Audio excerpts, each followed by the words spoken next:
Okay, we on.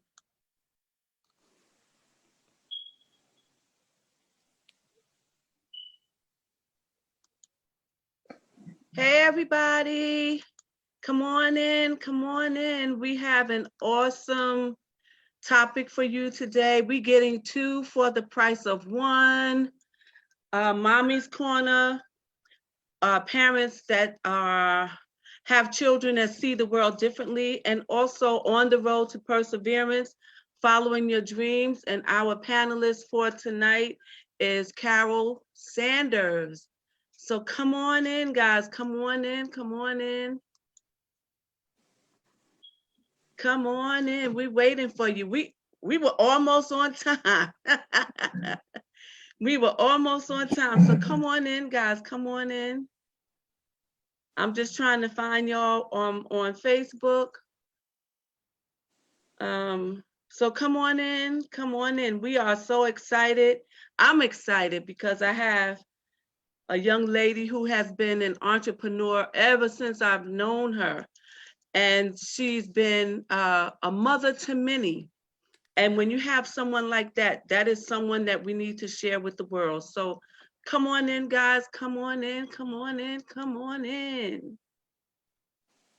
Come on in. I'm trying to see now who's on. Normally, my daughter is doing this, but Tiffany is at work. So this means that I have to wing it myself, and it's okay. It's okay. It's okay. But we're on, and that's the main thing. So come on in, guys. Come on in.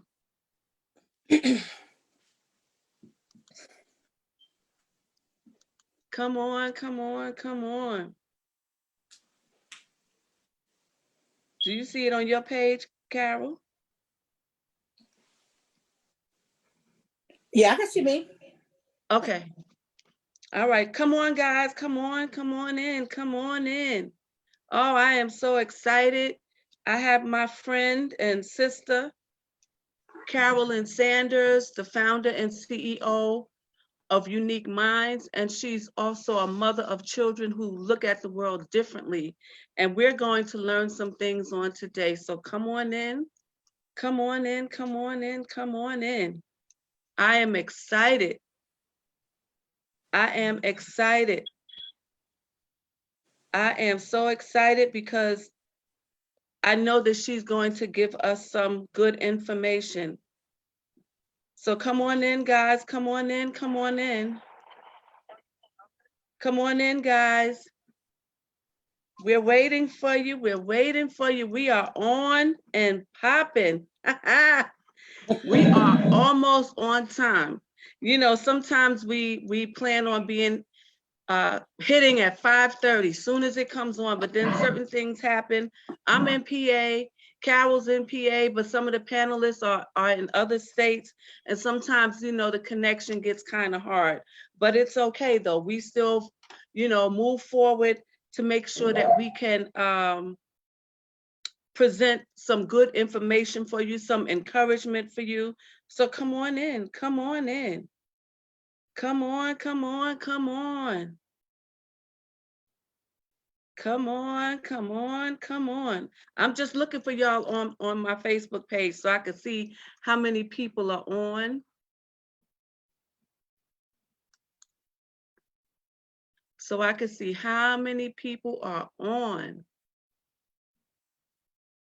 So come on, guys. Come on, come on, come on. We are live. We are waiting for you to come on. We are waiting, waiting, waiting, waiting. Uh-oh. I'm trying to see who's on. Come on, guys. You know, you could tell Carol and I, we are of the other generation because technology is not our niche. But you put us in other areas, we're gonna just go woo straight up there. But it's okay. And you know what? Guess what? I am learning how to do all of this stuff until Tiffany is able to come on. So come on in, guys. Come on. Come on, come on, come on. I don't see us. You see us, Carol?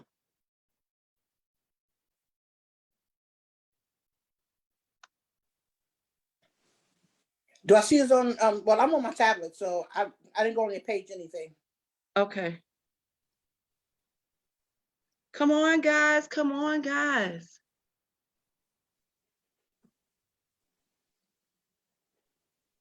Come on, come on, come on. I'm going to have to log back out. Come on, guys. Listen, we have an awesome panelist on today, and I'm telling you, she's definitely going to encourage you. I have watched her take little and make it much. I have watched her raise money with little to nothing. I have watched her turn things around with just her hands, very creative.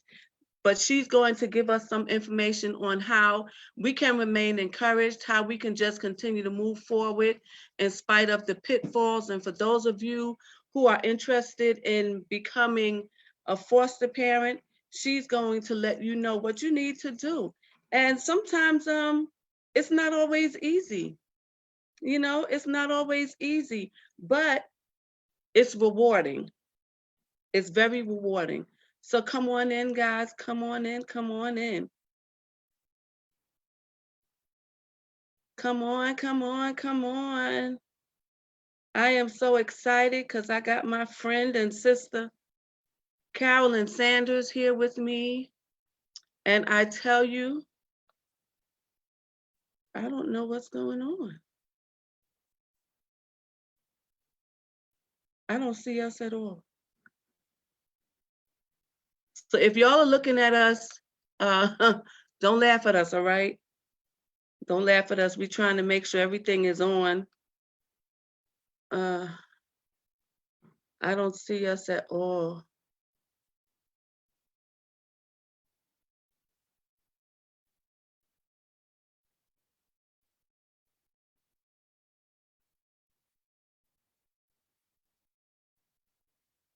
Come on, guys. Come on, guys. We are waiting for you.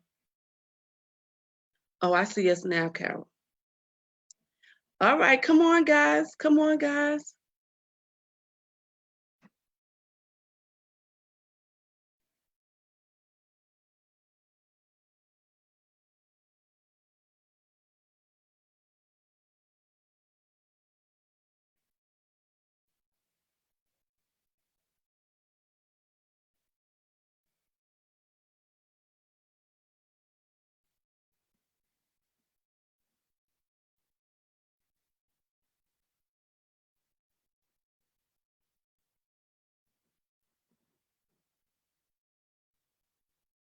Okay, I think we got it now.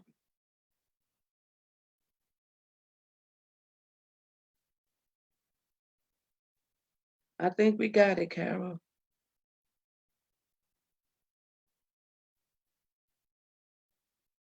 Hold on.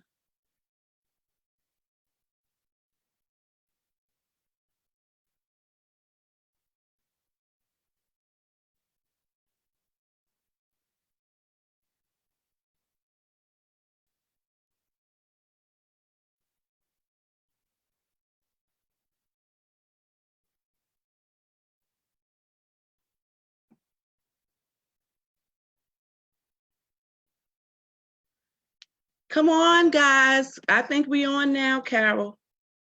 Come on, guys. Come on, guys. Come on, come on. We are waiting for you. We have an awesome panelist on today, my friend and sister, Carolyn Sanders, founder and CEO of Unique Minds. And she's also a parent of children who see the world differently. So come on, guys, come on, come on. We've been looking for you. I tell you, I don't know what's going on, but one thing for sure is that we will not let anything stop us. We're going to find a way to make sure that you hear what has to be said. So come on, guys, come on, guys. For those of you who are just coming on, thank you so much. We've just had a little technical difficulties, but it's okay. It's okay. So come on, guys, come on, guys.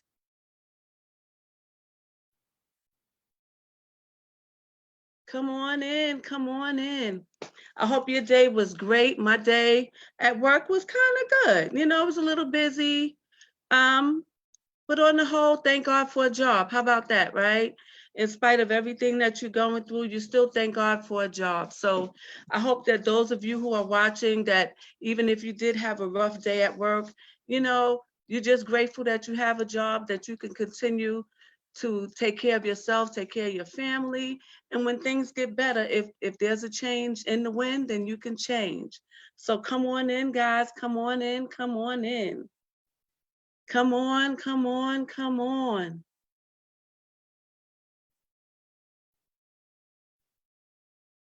Come on, guys. We are waiting for you. We are waiting, waiting, waiting for you.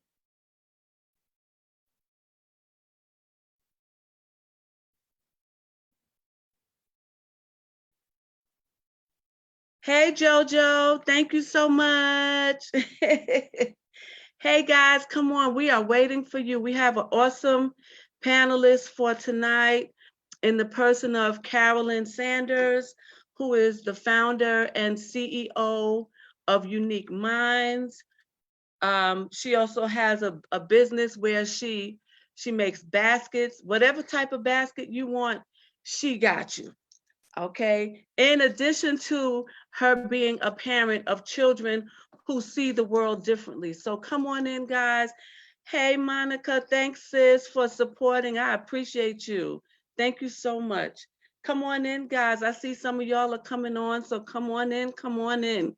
We had a little technical difficulties, and you know, those of you who have lives or who are on Periscope or things of that nature, you know that sometimes the best laid out plans can get sidetracked. And even though we had some technical difficulties today, we were still able to get on. Hey, namesake, come on in, come on.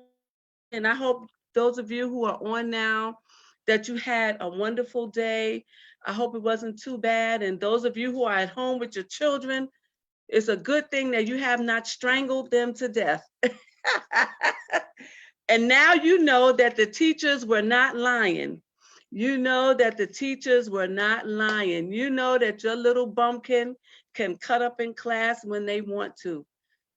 So come on in, guys. Thank you so much for waiting for us. We had some technical difficulties there, but we got it together. We got it together. So come on in. We have an awesome panelist for this evening in the person of Carolyn Sanders, who is the founder and CEO of Unique Minds. She also has a side business where she makes baskets. And let me tell you something, her baskets are off the chain. Whatever it is that you want, you tell her what type of basket you want, you better believe that basket is going to be there. It's going to be filled with things that you never even thought of. So she is a basket maker, and that's probably not the right wording for that, Carol, but she does have a business where she makes baskets. She makes anything, but a lot of us at the church, we get baskets. We get Christmas baskets, Easter baskets, Valentine baskets, birthday baskets, whatever type of basket you want. You let her know what you want. She will make it for you. And if you want to give it to your staff, those of you who are supervisors and managers, you just let her know what it is and she will make it for you. Custom made. And I tell you that the items in there are not cheap, they're top notch. And when she presents it to you, you are going to come back for another one. So let me tell you, she is off the hook when it comes to the baskets. She is also off the chain when it comes to being a mother, when it comes to taking other people in, being a mother, leading them and guiding them and molding them into the men or women that they need to be. That's her niche. And I'm telling you, you're going to get some good information. So we're going to start now. So for those of you, if this is your first time coming on with us, my name is Antoinette Tinkerbell Boone. I am the founder and CEO of L.A.A.M.B Family Services. Tonight, we are doing one of our series, or really two. We're getting two for the price of one.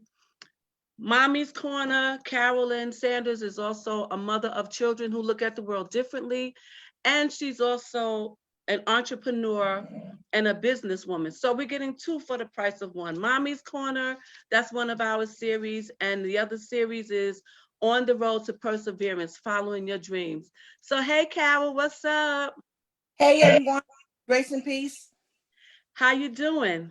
I'm yet holding on. I'm doing wonderful. I know that's the truth. So let's tell, before we get into your journey, let's tell our listeners something about yourself. Tell them who you are, and then we'll go further on and speaking about your journey. Well, my name is Carolyn Sanders, and I'm a native of New York City. I have retired and located to Pennsylvania, and I'm just doing what I do, and that's have a passion for children. And as you heard her say, she relocated like 14 years ago? 17. 17. Wow. 17 years ago. Yeah.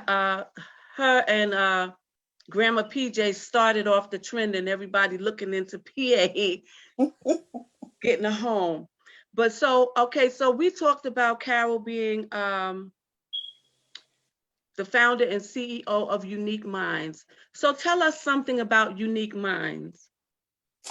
Well, I dare not go into Unique Minds without saying where I got my start from. Mm-hmm. Okay, so I went to what college did I go to? Kingsborough Community College, where I studied early education, and I also studied psychology. But to make a long story short, when I graduated and finished doing what I had to do, a girlfriend of mine, her mom, she saw something in me, and I was looking for something, to get into. Mm-hmm. And she said, well, something, actually her name is Jury Nicholson. She's passed already. She's gone under the Lord. A wonderful person. Is that Kim's mother? Yes, that's Kim's mother. Kim's mother. And I got okay. so many nuggets from her. And I still now can see myself being a lot, still like her. My kids used to fuss all the time and say, you just like Miss Nicholson, you do this, you do that.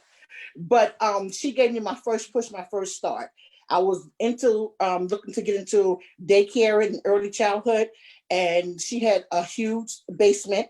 And she said, why don't we start a daycare? So I said, okay, we'll see what we can do. In 2 months, we passed our flyers. We made phone calls. We did all we can do. And it happened. And it was People's Elementary Daycare. And now they are Julia Nicholson Academy, which is on Broadway. Is by Broadway Junction. Broadway Junction, exactly. Van Sinderen and Herkimer. That's their building there. Yes, they are still in business. They go up until, I believe, 9th grade or something over there. Okay. So that's where I got my start from. But working for her for so many years and stuff like that, and I wasn't sure if that's where I really wanted to end up at, being a teacher, even though that was my passion. So I actually worked for her for about maybe 7 to 10 years. And then I decided, well, I'm going to leave and I'm going to go into nursing. So I went into nursing, and I did nursing for a while until I got ready to do internship, which they sent me to Woodhall Hospital. Right. And I went to Woodhall Hospital, wanted to be on the pediatric ward, but somehow they didn't have any more space for the young interns that was coming in. So they put me in geriatric with the older people and stuff. And I was there, I was comfortable for a while. I, met this wonderful lady, and she was so sweet. She was about 80 years old. She had no legs, and she was so appreciative. You don't hear people saying these days, thank you, ma'am, this, stuff like that. Right. So, Yes. I'm like, no, you don't have to call me a ma'am. Like, I'm like so much younger than you are. But she ma'amed everything, and she was so appreciative. And so I stayed there longer than I really wanted to, because after a few months, I wasn't down at the pediatric ward. I was ready to leave because that's where my passion was. Right. But I stayed there, and I gained nuggets from her, with all the wisdom she was imparting in me. And I left there, and I went back to school to finish up. And I got like maybe 6 credits away from being a LP. And I was like, this ain't for me. I love my kids. Let me go back to my heart. So I went back to the school system, and I worked for 25 years in the public schools and the private schools. Okay. And so while you were there, how did Unique Minds come into the forefront? Well, how did that come So into play? after working for Miss Nicholson for so many years, leaving and going back and working for her for so many years, I just decided that I just knew a lot, and I had gained a lot of nuggets, and I just wanted to branch out on my own. Not that I was had a big head and I thought I can do better and whatever, because somebody would say some of the parents would take the kids and send them over to me, and they was like, well, I don't understand how you want to open up a daycare, this and that. And I said, listen, let me tell you, there's enough space if there was a daycare on every corner. True. For the daycares to be full. I said, nobody has to take anybody kids. You don't have to worry about, this one didn't come no more because you're not there no more. There's enough daycares going around that kids can go anywhere. So I decided to start my own daycare with, I think, 5 kids, and the 5 kids just blossomed into so many kids. And the kids just kept coming until I just finally, ran out of space and stuff.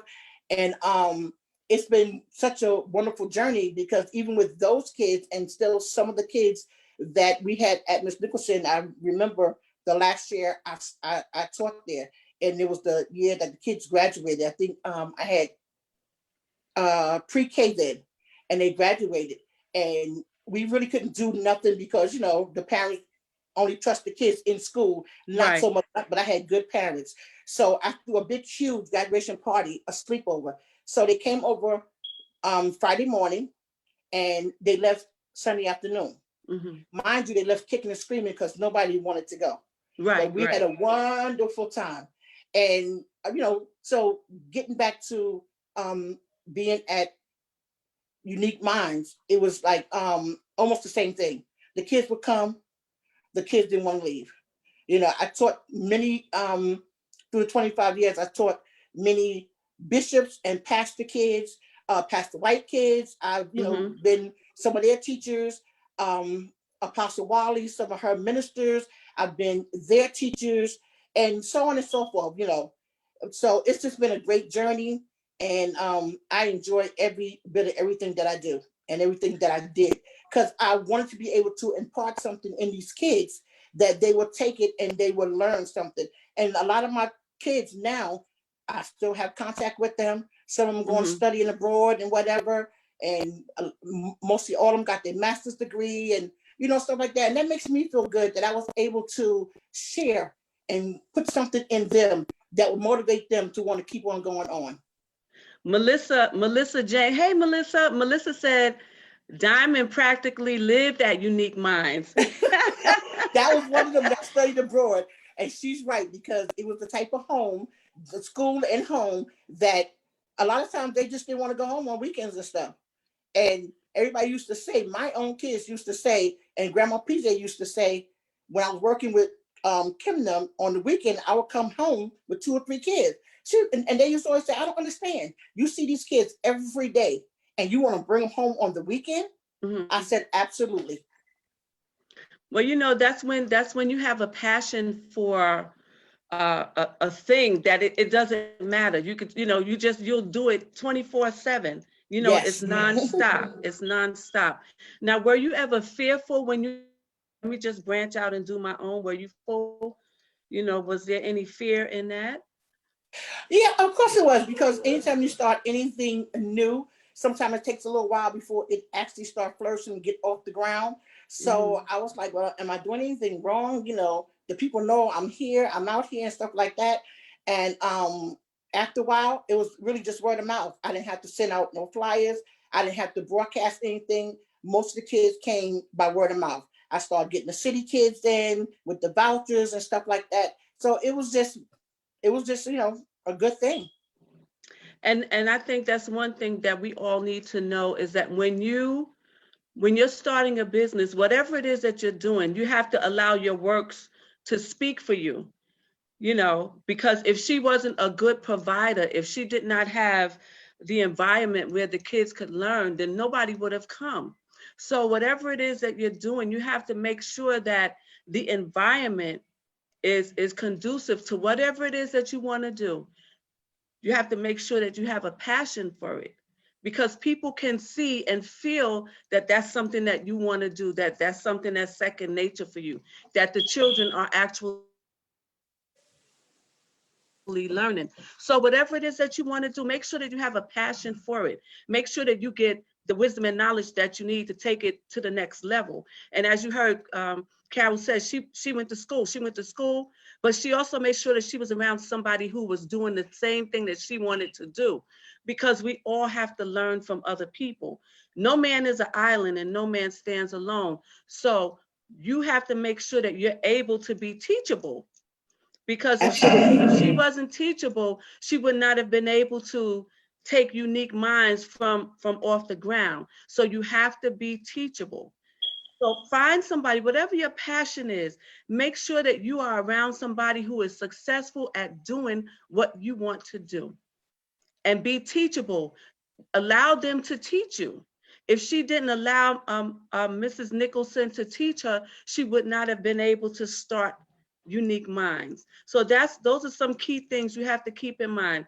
You have to go to school. Some people say, I don't have to go to school, but you need to go to school to learn all the different dynamics of what it is that you want to do. You might have a passion for it, but you also need that knowledge and that wisdom. Mhm. So she had that as well. And also, she was going to school to be a nurse. So she also had the medical background as well. So if the child got sick, she knew what to look for, she knew what to do. So whatever it is that you want to do, make sure that you have the knowledge for that you go to school, get some wisdom, get some knowledge, get some understanding, and be around those that are doing it.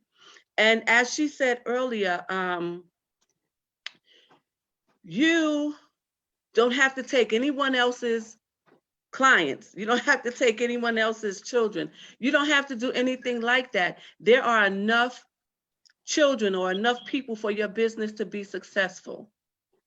So, and I think that she has shared that with us.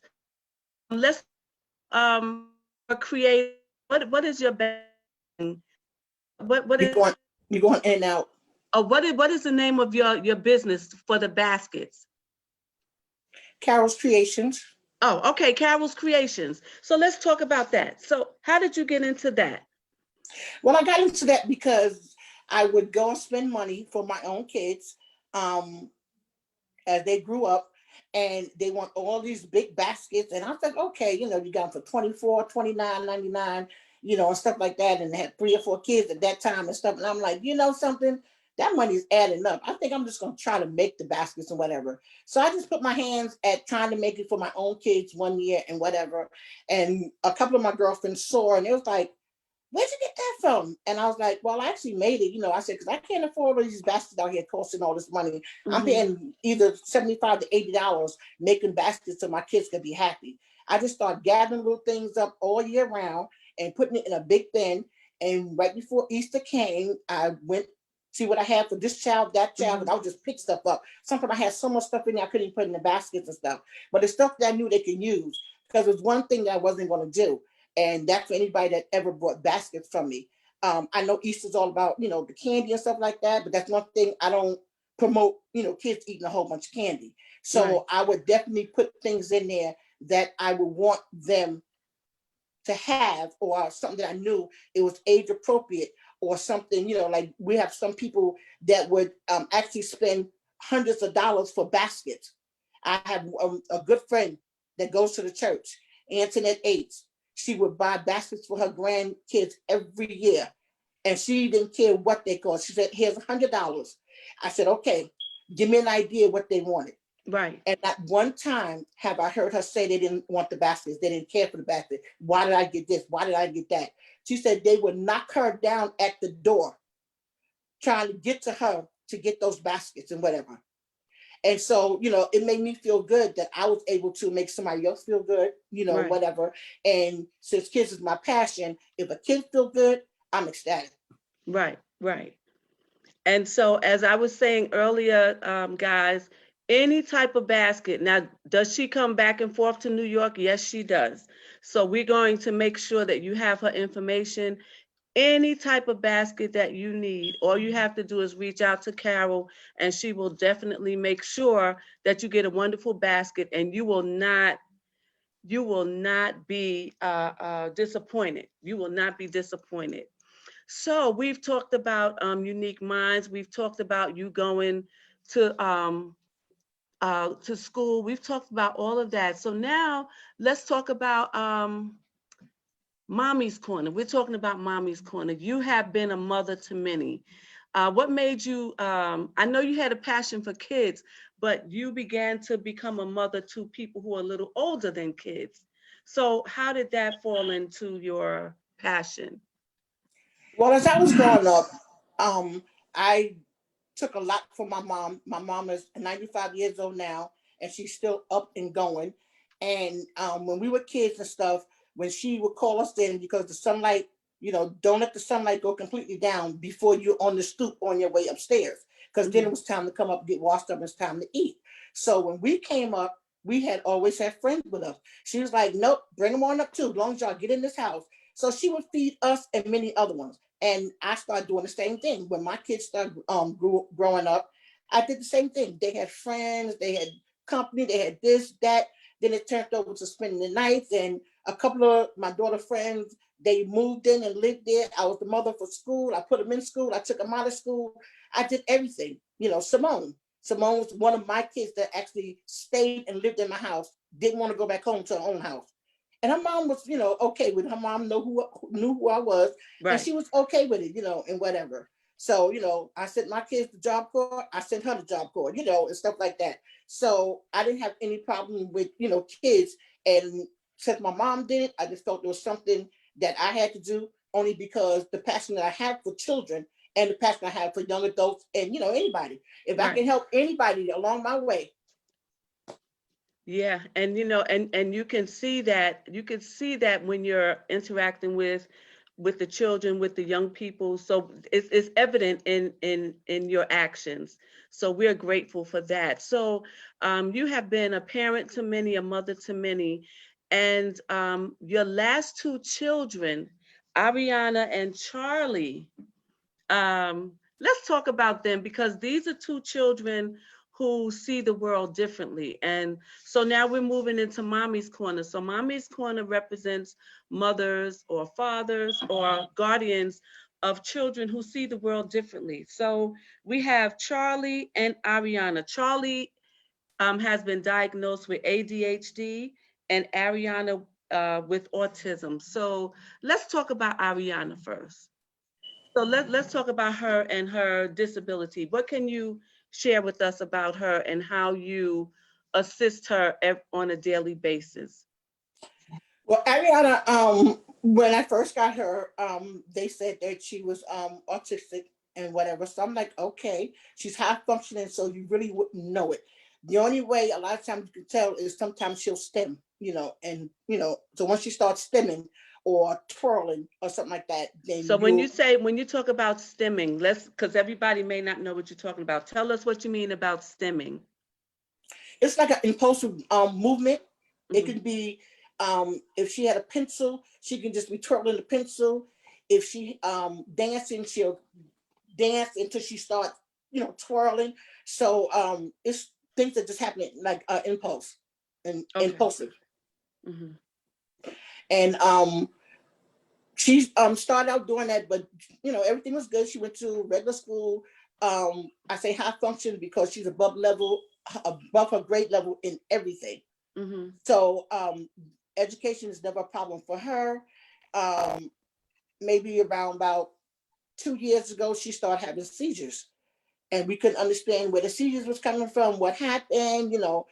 She wasn't taking medication for anything. She go to her regular therapist on a regular basis and Mm-hmm. stuff like that. So she was just fine. She just started limping one day, saying her leg was hurt.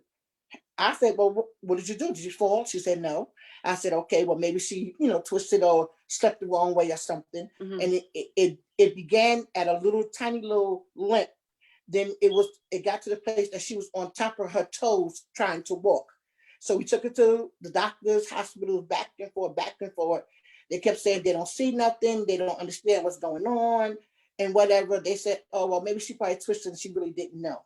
So he's like, okay, took her back home, no fever, no nothing behind it. And it got the place that sometimes she'll walk and it'll just lock on her. It'll just like lock like this right here on her. Mm-hmm. She couldn't straighten it, out. So Right. in school it started happening because then if she's not close to something, she will fall. And so we looked into everything, and the leg would shake sometimes. As soon as it started shaking, we didn't understand nothing. We just figured that because it locked it, maybe she was trying to force it out. We just Right. assumed that's where the shaking was coming from. But it was just happening too much. We kept running to doctors and whatever. And I was like, something else got to be done. They gave her a brace to put on. They sent us to the orthopedic doctor saying it's probably, in the muscles, the joints and everything. Nobody could find nothing and whatever. So we got over that. And then she just, one night she started shaking, her legs started shaking, and she went into a seizure. Mm. So we never knew anything was happening, but the leg, when we finally took her to the hospital, Children's Hospital, Lee they finally saw it when they did an MRI, they saw where it wasn't shaking on the outside, but it was shaking on the inside. And they Okay. said that's where the seizures was coming from. That's the part that brought on the seizures. We had no idea. We was running her back and forth because of a leg injury, we thought. So then Right. she started having seizures. And from then, they kept her, they monitored her, they gave her seizure medicine, a very low dose because it never happened before, like the seizures. Right. And, Yeah. they was just trying to figure out with the leg and the full convulsion and stuff. So they sent her home and she was fine with the medicine. After about maybe a year, we noticed she started having seizures a little bit again. So the neurologist said that, well, I told you that as she get older, her body's developing more, her Mm-hmm. brain is developing more. So we might have to increase the medication. And so that's what they did. They had increased the medication like 3 times in the last 3 years. Okay. They'd increase it. But a normal kid, if she doesn't have seizures or nothing like that, she's a normal kid. She's a lovely girl, lovely girl. And one thing that I love about her is her reading, her ability to read. How did you work with her to become that expressive in her reading? She likes to read. She likes books. She likes Mm-hmm. cookbooks. So we would get her tons and tons of cookbooks because she's more of a loner, and she would rather, like most people would rather play, watch TV. But if you give her a book, chapter books that have sometimes 12 chapters in it, she'll finish it in one day. Mm. She loves to read. So I constantly buy her books on top of books on top of books. So she have a library. She ain't got no place to put no more books at. So we got to get Right. rid of some of those to get more. But she loved cookbooks. So a lot of times, because she wants to be a chef one day, she said, so I buy the cookbooks and I allow her to help us cook sometime. And over the summer, we was supposed to go on camping. I brought this big tent to go camping outside and had the grandkids over here, Zay and Zyla, and we started to put the tent up. The tent had so many pieces we could not figure it out. Me and my son-in-law, Rodney was like, this is a lot of work. I said, Rodney, you don't think you can do it? He said, if that was me, no, I probably wouldn't. I said, all right, guess what? That's all I need to hear. Put it in the box. We don't need to do it. So Right. we took the sleepover inside, and we was all inside, doing stuff. So that next morning we got up, Zay and Zyla and Ariana and Charles. So we had the girls to prepare the meal. So Boo Boo was inside the kitchen, and Boo Boo helped the girls make the pancakes, the sausages, and all kind of stuff. I was with the boys, Zay and Zyla, I mean Zay and Charlie. we made up menus and we set the outside patio up like if you was dining outside. Right, right. And everybody got a chance to help out and whatever. It was so nice. It was so nice. And we took videos of that and whatever. And when I was showing some of my friends and stuff, that they was like, well, which one you said is autistic again? So I was like, her, because even though she, high function, she still is autistic, but you Right. would never know. And her grades in school are so, like she's above level. We had teachers conference today, and I talked to the teacher today, and she was like, I really didn't need to even see you. She said, because her report cards, speaks about who she is. So I said, yeah, okay, I know, but everybody was doing a virtual, so I just want to make sure, because Right. it got to still be something you can tell me. And then there's things I want to ask you about her. So she was like, wonderful. All her grades is like a 98 to 100 in everything. Wow. So And what yes, so they and just said that what they want to do is now they want to take her out of they want to start weaning her into live stream classes, because she's in life skills classes right now. right, okay. So they want to take her Hmm. out of there, because there's like her ability to learn is like so above everybody else's. So they feel like they're holding her back. Well, one thing I noticed that when Ariana, when she speaks, she's very positive about herself and all of us, Yes. like we can all do it. You don't have to be afraid. We can all do it. And you know what? I that speaks well of you. Why do I say that? Is because sometimes as parents, when we find out that our child has a disability, um,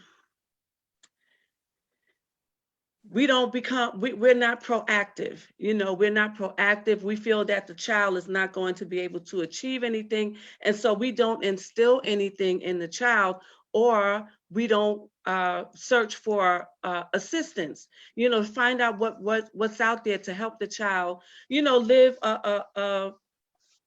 live a normal life, or a Right. life that as normal as possible for them with their disability. So I think it's good that for those of you who are parents who you see that your child is doing something different, it doesn't look like any of the other children, don't don't be ashamed. That's the main thing. Don't be ashamed. There's so many services out here for you to help you with your child. And once you find out what it is that your child excels in, you can hone in on that.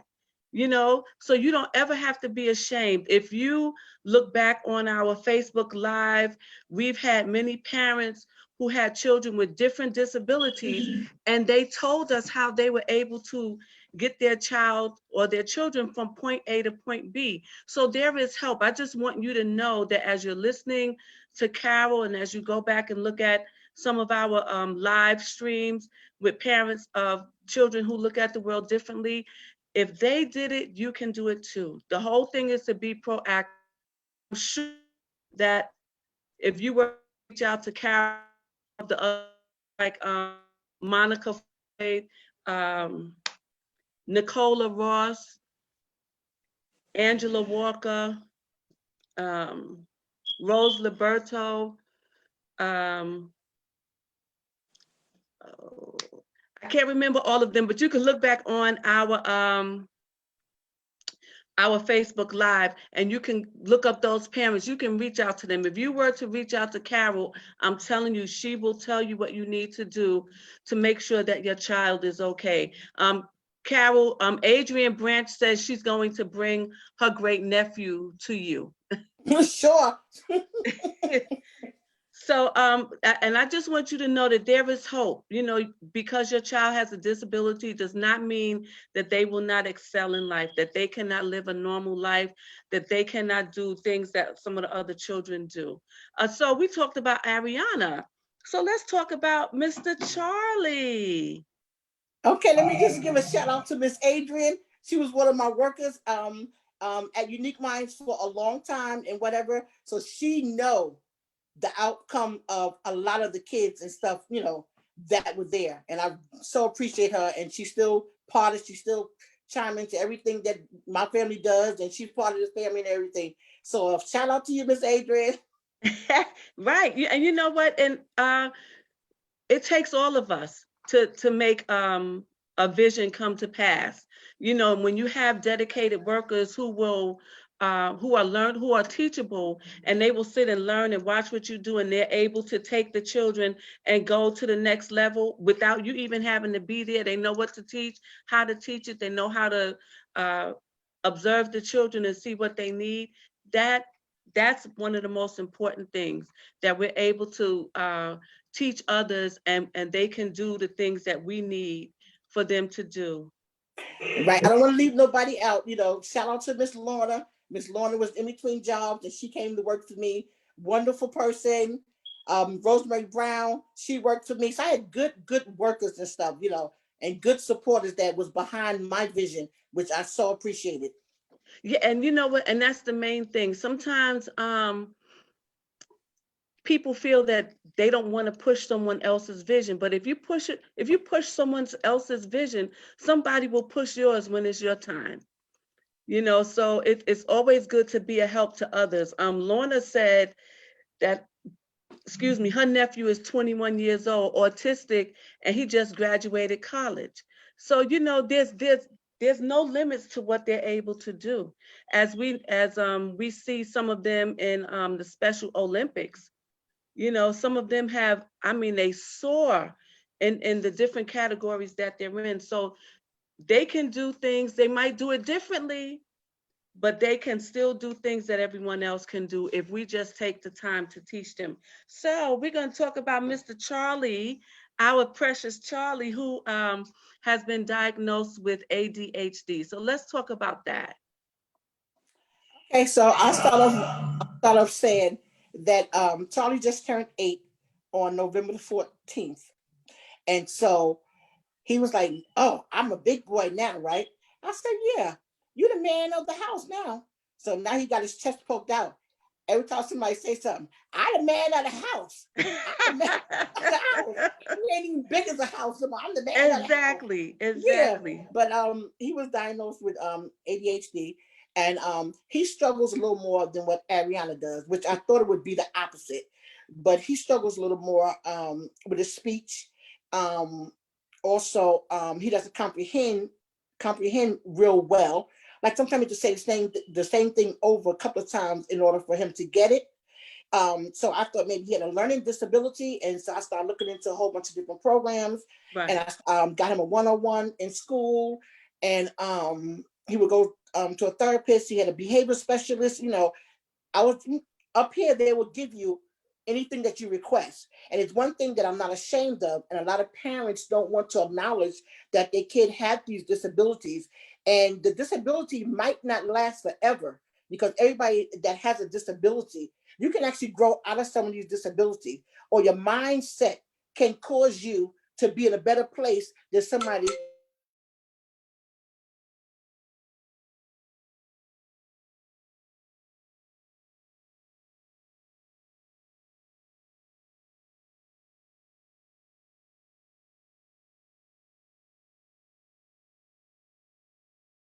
I can't hear you.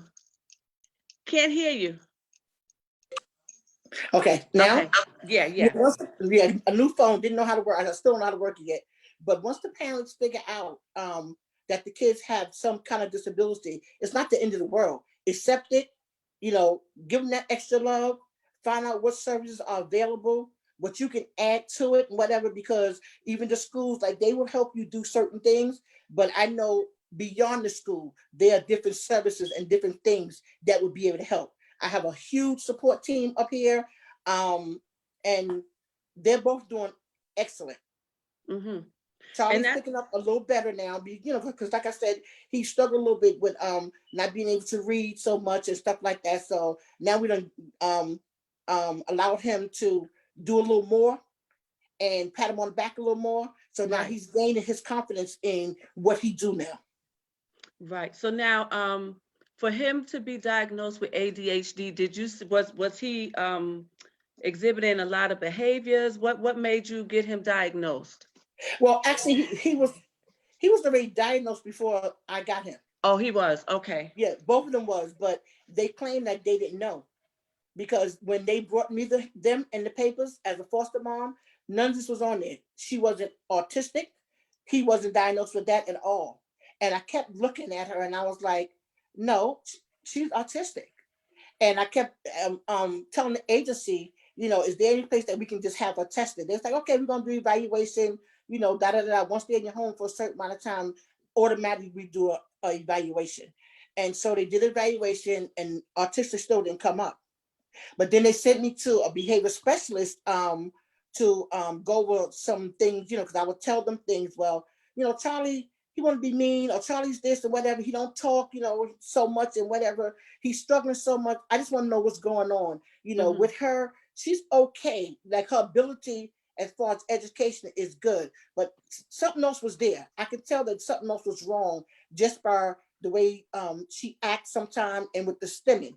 So the agency, force agency I was with had a party, a Halloween party one day, and I took them. And one of the ladies and her husband was sitting there. We were sitting in the lobby waiting for the kids to go through the different places and the different rooms and stuff there, and have, they was telling stories. They was making cookies. They was doing this. They was doing that. They was doing so much in this place. So most of the parents, either they left and came back, but me and a couple of parents, we stayed. We was in the vestibule talking. And as they was passing through to go from room to room and stuff, one of the parents was like, she kept telling her husband, babe, that's the little girl. That's Ariana. Because I called her, Ariana, you want to take off your cape because it's kind of hot. No, I'm fine then. I said, okay. So another time, Ariana, come let me tie your shoe. So she kept hearing me. So she said, babe, that's the little girl that we had. And then she would, they kept going back and forth. We began to talk. And I was like, yeah, I had them for a while and whatever. She said, I said, but I'm not really satisfied. I'm trying to get a different evaluation because something is not right. She said, oh, what's wrong? I said, I don't know. I think she's autistic. I said, I've had other autistic kids and I think she is. She said, yes, she is. She said, because we had her as an emergency take-in and she was autistic then. It said on the papers. So I said, okay, good. When we left to go home, the next morning I was on the phone. I want to know why nobody told me she was autistic. Where is it in the papers that she's autistic? How long, has the evaluation and y'all knew and Right. everything. Yeah, They absolutely. didn't know anything. They sent me to a place for her to be evaluated. And the place they sent me to, the lady said, oh yeah, they're in the system already. They've been here, both of them. I said, you don't say. So I said, okay, we talked and everything. She said she's autistic. The dad had custody, or somebody had custody, not the mom, but the dad had finally took him from the mom, and he tried his hand at raising them, and the dad had custody. They diagnosed her that she was on, she had autism, and they said for Charles, he was ADHD. She said, but we couldn't put that down. We just put the signs and stuff down because the dad never followed back up with him. Oh, So I okay. guess they must have been, at some point they was taken again from the parents and they were someplace else. So, nobody ever followed up the, because he's a little baby, stuff like that. When the lady at the party had him, Charles was about 8 months old, she said, because the husband didn't recognize him. And she kept on with the husband saying, babe, you don't remember this? Babe, you don't remember that? So she finally said, babe, you remember the little boy that wouldn't go to sleep and I had to sit in the recliner in my rocking chair and hold him on my chest and rock him to sleep every night? So her husband's like, yeah, I remember that, because you couldn't even sleep for like 4 days because that's how long she had him as emergency until they placed him someplace. She said we could not put him down. He would not sleep in a playpen. He would not sleep in the crib. He would not sleep in the bed next to her, just on her chest. Wow. And so she told me then that they was diagnosed already as that. And from there, I went, I took that and I went with it. And I wasn't stopping until somebody gave me some answers. So the lady at the place, the evaluation place, said she couldn't give me any papers. I said, can you just give me a copy of that so I'll have it, for my own record? She said, no, I can't do that. She said, you can tell the social worker or the caseworker to come and file for it, and they might be able to get it. We never got it. The caseworker said she went. They said they was going to send it. da da da da. It was a whole bunch of stuff. We never got it. I said, but I don't understand. If the same foster agency had them before, Right. why wasn't it kept in the files? How did it get missing? Something that important. Yeah. So she was like, I don't know, but we don't have nothing in here saying that, she had that, whatever. But then they finally got the papers and stuff, and they finally, said what diagnosis they had and stuff. And so from there, I just took it and I just started doing things. Because as I began to talk to Auntie about things too, Auntie's like, oh my goodness, y'all get that many services? Y'all get this, y'all get that? I wish somebody would, be able to, we can have this down here in New York. I said, well, up here, I don't know if you're not trying hard enough. I said, but I don't play. When it comes to my kids and there's something out there that can better them, oh, you better believe I'm going for it. Right. And that's the main thing, to just be persistent, Yes. with getting services, because the services are out there, and sometimes I think they make you jump through hoops, and sometimes I think some of the workers want you to become so tired that you won't even come back the next day. But if you're persistent, you can get whatever help you need for your children. Yeah. Um, and I just want to say thank you, because I have watched you over the years, and I have gleaned from you, whether you know it or not. I have watched you, I have gleaned from you, and I see your passion. You have the same passion that I do, as far as children, as far as helping people. And sometimes um, it's kind of hard to get people to have that same passion. But Mhm. when you get people who see your vision and they have that same passion, sky is the limit. There's no limit to what you can do. There's no limit to how many lives you can touch, to how many lives you can change. And I had said this earlier, and we're going to get this together. We're going to put a support group together of mothers to assist those out in Facebook, or wherever you are, wherever you live, that's going to assist you and give you some pointers on how to help your child who sees the world differently. And it's okay, because we all look at the world differently. I might look at a rose and say that it's blooming. Somebody might look at it and say that it's not ready to bloom. I may see it like that. Somebody else may not. So we all see the world differently. The thing is that some of us may need a little additional help. And so we're going to get that together. I don't know how we're going to get it together, Carol, but I'm going to have you and Monica and Angie and some of the other mothers that we had, so that we can have this support group. Because sometimes I think when you think you're in it by yourself, sometimes you will give up. And if you don't have a good support system, uh, you will give up. And then the only person that loses is the child, because the child is not getting the help that they need. Lorna says that Kim still has the utmost respect for our Miss Carol, who taught her at 3 years old. Yes. So it's always good to see the fruit of your labor and to know that your labor was not in vain. So we want to open up the floor to those of you who may have some questions for Carol, be it how to start a daycare. Um, if you have a creative mind and you want to do certain things, you can about that. All for those mothers, be guardians who have ones are who have disabilities. If you want to ask us some questions about that, we want to open up the floor. We want to make sure that you have as much information as you need tonight so that you can go on. We don't want you to give up. We don't want you to think that you're in it by yourself. If you just be persistent and keep knocking on that door is going to open after a while. Your child or your loved one deserves the assistance that's out there, and you just have to be consistent and persistent. So we just want to open up the floor. So if there are any questions that you may have for Carol, and if there's some of you who just want to thank her for what she's done for your loved ones, the floor is open for that.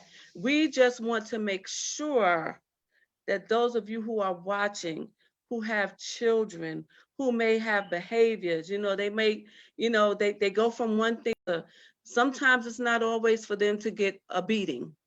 Sometimes there are other things that's going on. Just be persistent, start research, start looking on the internet, talk to somebody. Find a mother who has a child with a disability and let that person help you uh, uh, go through the system to get help. There is help out there for you. This is one thing that we want you to know. There is help out there for you. I can't say it enough. There's help for you.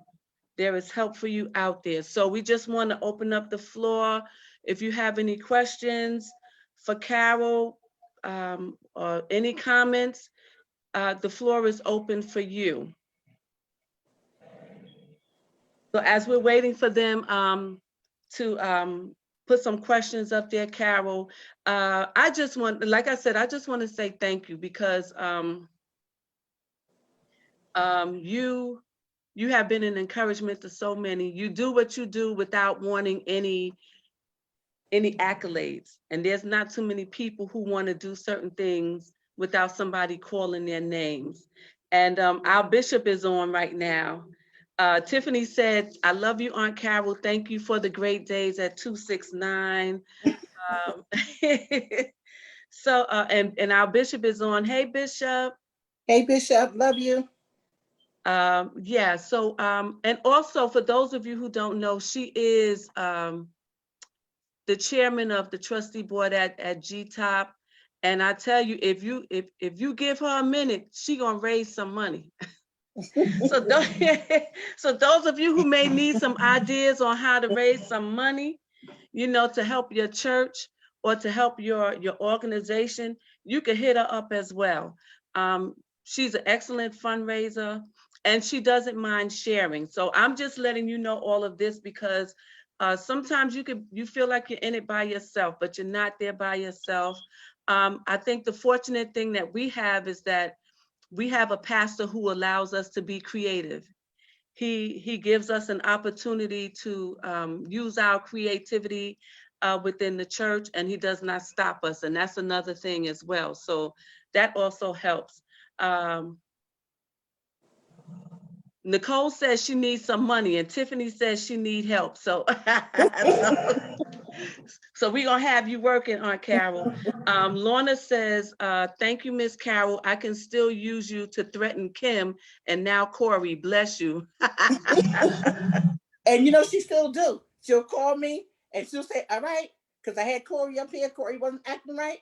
I had Corey up here for like 2 weeks, and Corey learned how to do everything that they said she would not do. Really?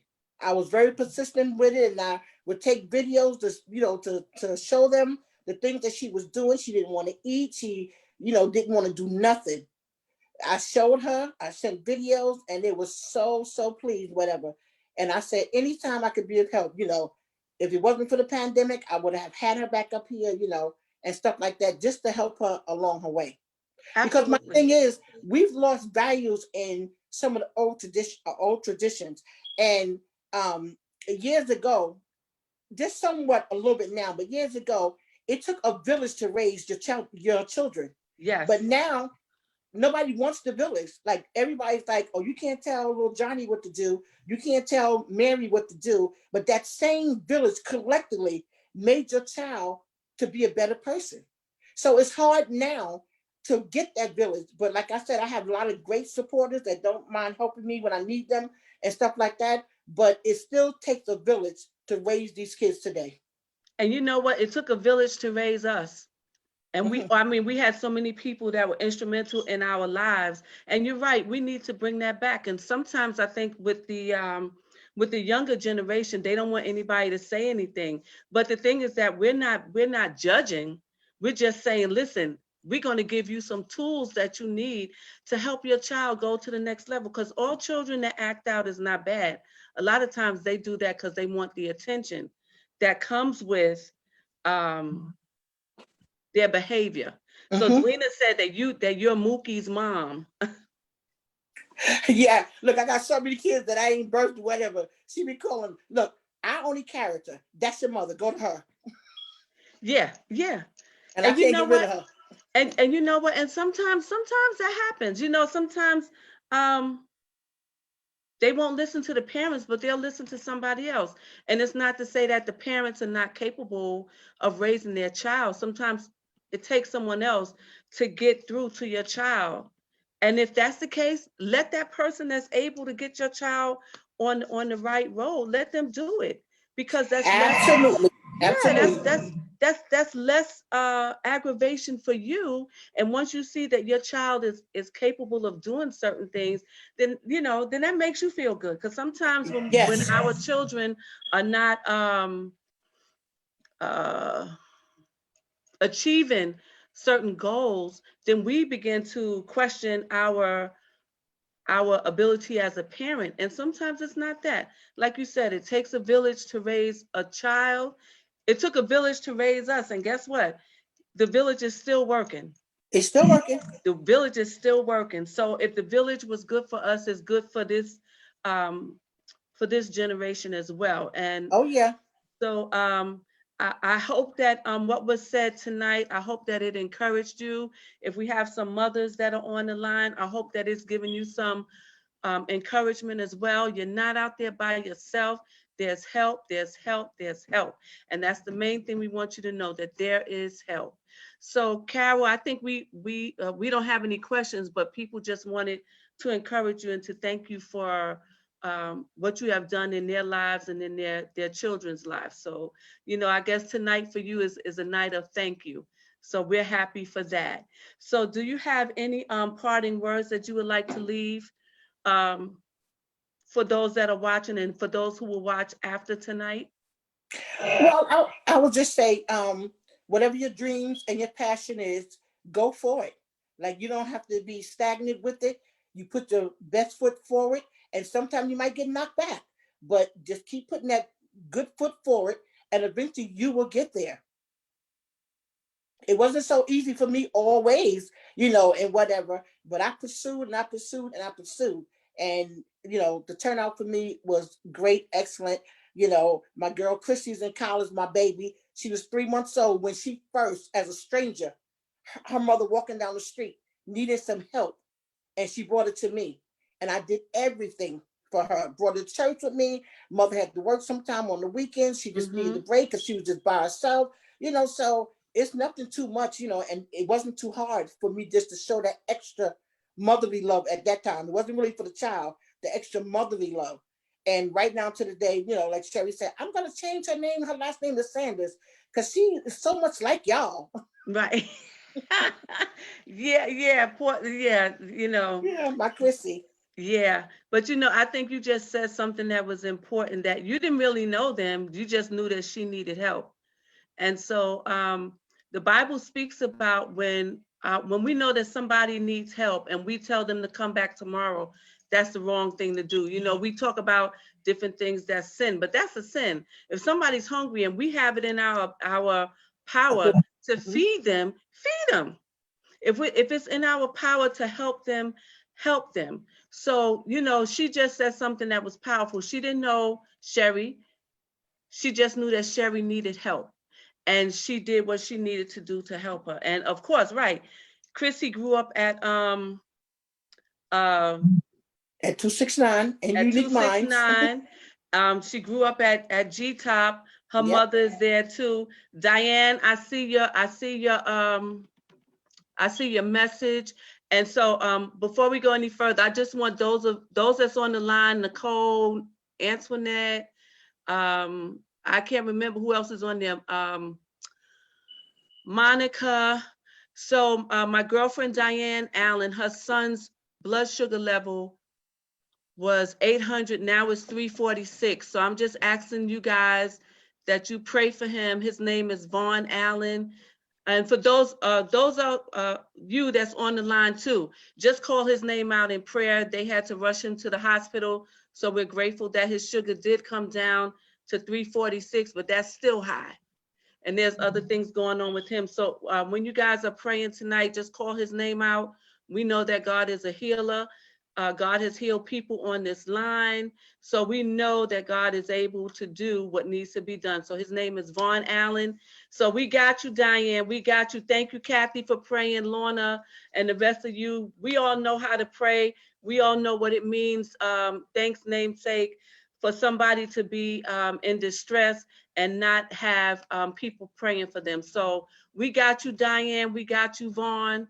So as you can see, our live, it shifts because if people, thanks, Miss, if people are in need, we're going to stop and we're going to make sure that those who know how to pray, pray. So that's just who we are. That's what we do. We shift, but when someone's in need, we all come together. And one thing I have to say is when I came, thanks, my child is praying, Gwen is praying, Mrs. praying, namesake, Lorna, all of you on there, Kathy Anderson, that's my childhood friend from in the Bronx on Clay Avenue. Woo woo, Bronx, boogie down Bronx. One thing, when I came to the temple, we just all would come together and we would feed people. I would go to Carol, and she's not asking me to say this, but I think it's important because this is who she is. I would say, Carol, we got some people that need some food. So I got this from somebody else. Thanks, Grandma. Thanks, JoJo. Somebody else is giving me this. What y'all got? And by the time I go to 269, between her and Grandma, we would have enough food for that family to eat for a month. No lie. So, but when she talks about a village and when she talks about helping, she puts the money where her mouth is. And that's probably not what I'm trying to say, but you know what I mean. If she says that she's going to do it, thanks, Dwena. If she says that she's going to do it, she's going to do it. And we all have the same type of mindset. If somebody needs help, we're going to do it. So if I don't have it, I call her Big Willie because she's the big honcho. If I don't have it, I call her, I call Grandma, Antoinette, Nicole, all of them, all of these people that's on the line that you see that are making comments, we all come together to make sure that people that are in need, that they're okay. So she was telling the truth when she said it takes a village, because we all are a part of the village and we are also here to help you. So thank you, Carol, for those words. Thank you for just dropping so much stuff on tonight. We all are going to take what you said and apply it to us, because sometimes I need reminders too, because, you know, as you said, when you're in business, it's not always peachy creamy, you know. You get some dark days, you get some days where you just want to give up, or you just, Right. I don't feel like doing it no more. But God will always send a word of encouragement to tell you that you can make it, that to keep going. So thank you so much for tonight. Thank you for your encouragement. Look for us on next Monday. We're going to be back on next Monday. We're going to be talking about some disabilities. We're going to be talking about ADHD and a couple of other ones. So just come on back on next Monday. We will be back. We have some information that we want to give you so that you can be well equipped. Those of you that are working with children, we want to make sure that we give you information so that you're able to assist the children that you're working with as well. Thank you, guys. You are always so supportive. You come on every Monday. I appreciate you. I appreciate you. Please look on my page. Lamb Family Services, we normally do a chat and chew every December where we feed the community and we give away clothes. Because of COVID, we're unable to do that, but we're having a fundraiser to raise money to provide toys to 3 shelters. 2 are domestic violence, is a shelter. So Lamb Family Services, along with Shaw's Way, whose founder and CEO is Zamia Grayson Schaffner. We've come together so that way we can make sure that the children in these shelters will have a wonderful Christmas. I just want to say thank you to those of you who have already donated money. I have already started shopping to get toys. So please, your $5, your $10, whatever it is that your pocket can afford, We will not turn it down. It will help put a smile on someone's face. So please look on my Facebook page. If you want to donate, you can donate to our Cash App, which is $LAAMBFS.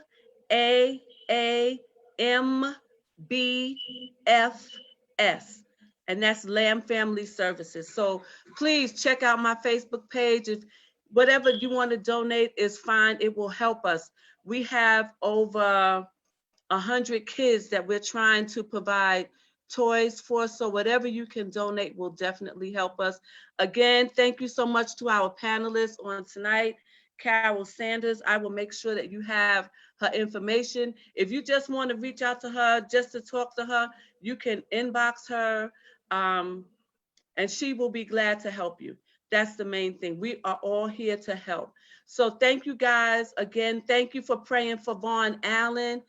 Thank you. My daughter just put up the Cash App for Lamb Family Services. Please, whatever you have, please help us make sure that these 100, I think it's 100 kids, please help us make sure that these kids have a wonderful Christmas. Sometimes we don't realize that a little toy can put a smile on someone's faces. Sometimes we so used to having so much till we forget about those who are less fortunate than we are. So please, ma'am, please, sir, whatever you have, whatever your pocket can afford, if you can donate to Lamb. Tiffany just put it up. My daughter just put up the Cash App. Whatever you have, it will be put to good use. We'll make sure that we take pictures of some of the toys that we get before we wrap them so that you can see what your money has purchased. So thank you again, everybody. Look for us on next week. Next week, we're just going to have some table talk. We're going to talk about a couple of disabilities and what you can do, what you need to look for the symptoms, how you can help. And believe you me, most of the parents that are on here, they will be chiming in as well. So we just want to make sure that you have what you need. Thank you so much. God bless. See you next week. Thank you, Big Willie. Bye-bye. And have a good evening. Thank you. You too. Anytime. Love you guys. Love you.